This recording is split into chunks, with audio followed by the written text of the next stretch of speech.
Assalamualaikum warahmatullahi wabarakatuh.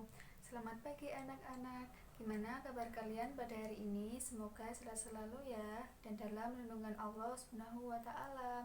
Sebelum kita memulai pelajaran pada hari ini, marilah kita membaca doa bersama-sama. Bismillahirrahmanirrahim.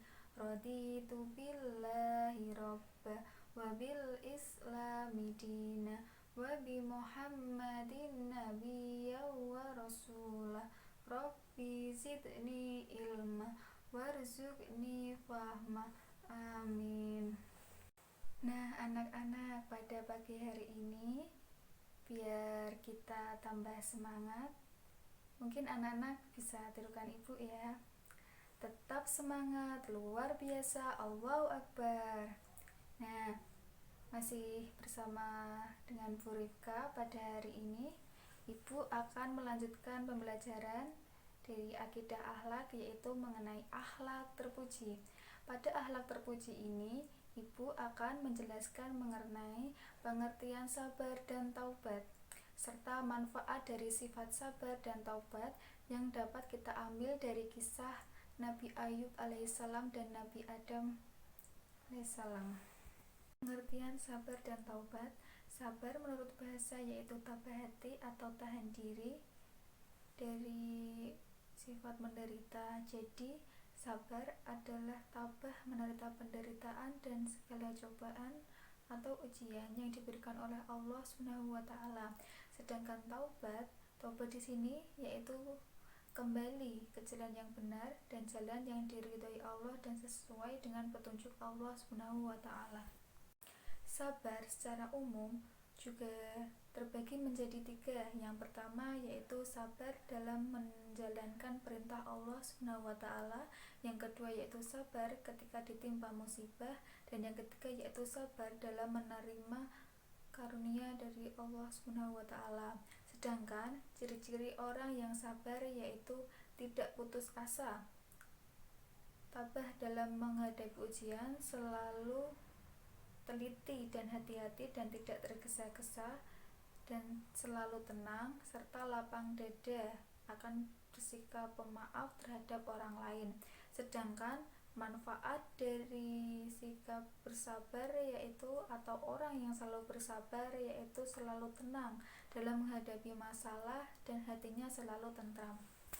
Baik anak-anak, sebelum Ibu melanjutkan materi tadi, mungkin anak-anak bisa melihat video ini, yaitu video mengenai kisah dari Nabi Ayub alaihissalam. Kisah Nabi Ayub alaihissalam disebutkan dalam Al-Quran sebanyak 4 kali. Salah satunya dalam surat Shad ayat 41 hingga 44. Dalam kisah ini kita akan menyaksikan kesabaran Nabi Ayub yang diberi cobaan oleh Allah Subhanahu wa taala berturut-turut, kehilangan harta benda, anak-anak, dan menderita penyakit di sekujur tubuh. Nabi Ayub hidup di sebuah daerah bernama Haran di sekitar Syams bersama istri dan anak-anaknya. Ayub alaihissalam adalah seorang nabi yang sangat kaya raya di negerinya. Beliau memiliki lahan pertanian yang luas dan hewan ternak yang banyak. Dengan semua harta benda yang dimilikinya, Nabi Ayub tidak lupa bersyukur kepada Allah Subhanahu wa taala. Beliau selalu mempergunakan hartanya untuk kebaikan, seperti bersedekah dan memberi pekerjaan kepada orang yang membutuhkan. 20 tahun berlalu, Allah memberi cobaan kepada Nabi Ayub. Pertama, semua tanaman dan hewan ternaknya mati, terserang hama penyakit. Tidak ada satupun yang tersisa. Meskipun begitu, Nabi Ayub tetap bersyukur kepada Allah dan lebih rajin beribadah. Berikutnya, anak-anak Nabi Ayub yang berjumlah 12 orang meninggal dunia. Nabi Ayub merasa sedih ditinggalkan anak-anaknya. Namun, beliau tetap bersyukur dan makin menambah keimanannya kepada Allah sembari menghibur istrinya. Sabarlah wahai istriku, janganlah kita berlarut-larut dalam kesedihan. Semua harta dan anak-anak yang kita miliki adalah pemberian dari Allah dan pada waktunya akan kembali padanya. Iya suamiku, terima kasih telah mengingatkanku. Pada suatu hari berikutnya, ketika bangun tidur, tiba-tiba seluruh tubuh Nabi Ayub dipenuhi luka yang tidak sedap dipandang mata. Meski begitu, beliau tetap bersyukur dan pasrah kepada Allah. Ya Allah, ya Robbi, jika ini adalah ujian darimu, aku ikhlas menerimanya dengan sepenuh hati. Hari demi hari berlalu, penyakit Nabi Ayub semakin parah, sehingga menyebabkan orang-orang di sekitarnya menjauhinya. Wahai Ayub, pergilah kau bersama istrimu dari negeri ini. Setidaknya agar kami tidak khawatir akan tertular penyakitmu. Mendengar hal itu, Nabi Ayub hanya diam dan tetap bersabar. Akhirnya, Nabi Ayub dan istrinya meninggalkan negeri itu dan tinggal di suatu tempat yang jauh dari pemukiman penduduk. 18 tahun berlalu, usia Nabi Ayub semakin bertambah lanjut dan mulai kesulitan dalam beraktivitas. Selain disebabkan karena usia, juga karena penyakitnya yang tak kunjung sembuh. Setiap hari Nabi Ayub selalu bersabar dan berikhtiar sampai semua hartanya habis. Hal itu menyebabkan Nabi Ayub dan istrinya hidup serba kekurangan. Meskipun begitu, Rahmah, sang istri, sangat setia mendampingi beliau. Wahai suamiku, engkau adalah seorang Nabi Allah.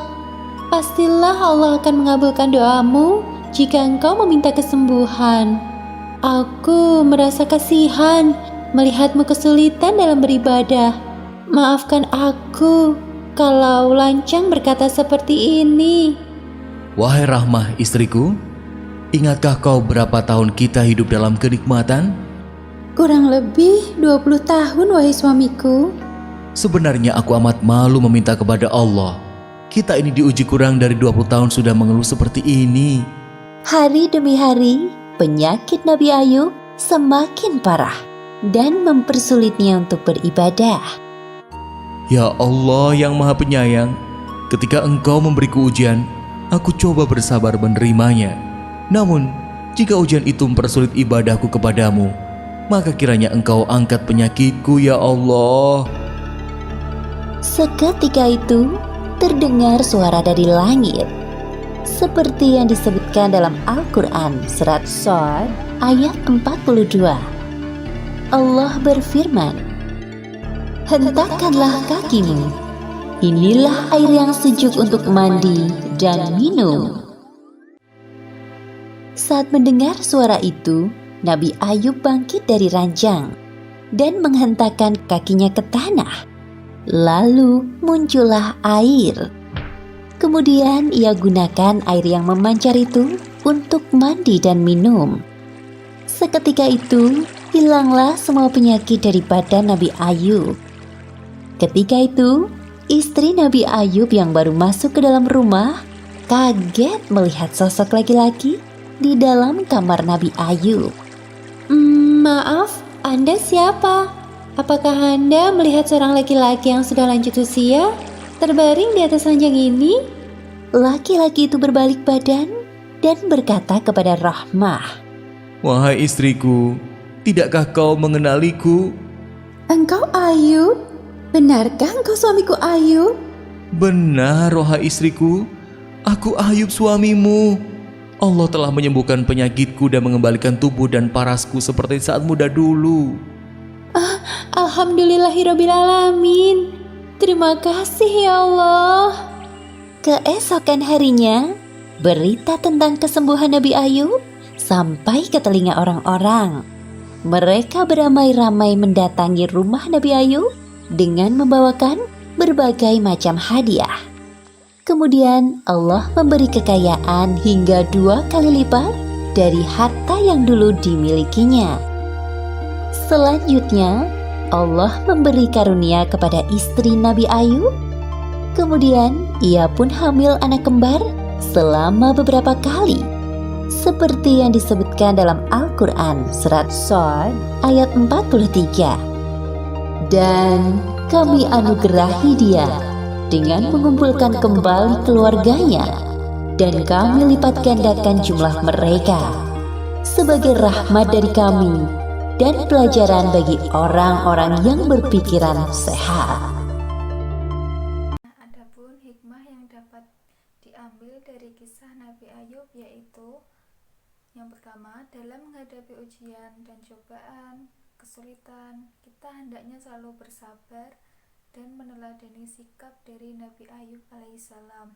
Yang kedua yaitu Allah SWT yang maha kuasa atas segala sesuatu. Allah bisa memberikan apa saja, banyak nikmat dan mengambilnya dengan kapan saja. Yang ketiga, berdoalah hanya pada Allah SWT untuk memohon kesembuhan dari penyakit tersebut. Dan yang keempat yaitu selalu ada jalan bagi orang-orang yang bersabar. Dan kelima yaitu kita boleh bernazar, namun dengan nazar yang sesuai dengan syariat Islam. Hikmah yang kita dapat ambil dari kisah Nabi Adam yaitu hendaknya manusia selalu memperhatikan perintah dan larangan dari Allah SWT. Yang kedua yaitu waspada terhadap hambatan dari iblis dan para pengikutnya. Yang ketiga yaitu mengambil sikap yang tepat saat terjerumus ke dalam maksiatan. Yang keempat yaitu menyadari kalau pertolongan selalu ada dari Allah SWT yang selalu menaungi hamba-hambanya. Yang kelima, kita harus bisa menahan hawa nafsu apapun itu dan mengingat akan larangannya.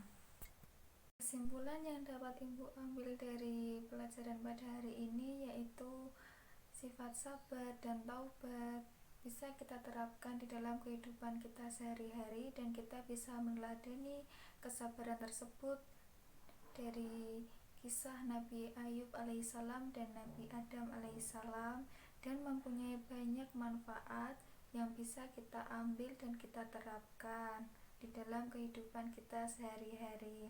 Sekian yang dapat Ibu sampaikan, kurang dan lebihnya Ibu mohon maaf. Wabillahi taufiq wal hidayah. Wassalamualaikum warahmatullahi wabarakatuh.